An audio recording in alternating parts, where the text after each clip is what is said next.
د قدرت انتقال څه معنی؟ که غني پارک کې پاتې شوی وی او یا نه څه به شوي وو؟ لومړی ویډیو تر اخره وګورئ، بیا مو خپل نظر راته په کومنټ کې ولیکئ.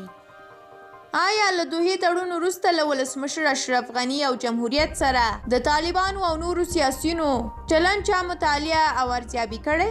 هغه وخت په حکومت کې د ننه او بهر یو شمېر کړۍ دومره ورخطا او سرګردانه شوې چې ان یې لا د احمدشاه دراني په نامه یوه سړي نه هم ولسمشر جوړ کړ او د لیدو نوبت به ورباندې نه و. ډېرو له عباس ستانکزي نیولی تر بل هر طالب لیدو ته لارې لټولې. د کابل تر سقوط پورې امریکا او پاکستان یوازې یوه سناریو تعقیبوله، د ولسمشر اشرف غني ګوښه کېدل او له طالبانو سره په واک کې د پخوانیو جنگي جهادي او قومي ډلو ګډېدل. د سقوط په ورځ د یو شمېر کسانو ایستل یې ثبوت دی. په هیڅ ناسته کې جمهوریت، اساسي قانون، د بدلون معقول بهیر او له بدبختیو د هیواد وتل مطرح نه شول.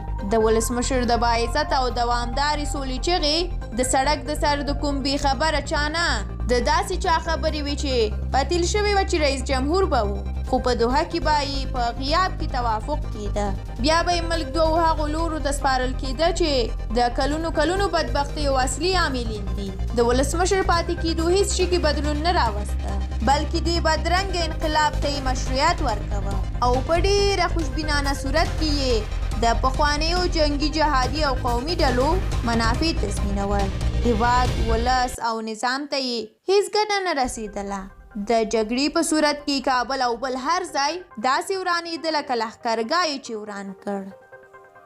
د ویډیو تر پایه لیدلو مو ډېره زیاته مننه. دغه لیکنه د کبیر حقمل وه چې موږ له تاسو سره شریکه کړه. په دې اړه اوس تاسو کولی شئ خپل نظریات شریک کړئ. تر بیا الله مو مل شه. ښه وخت ولرئ.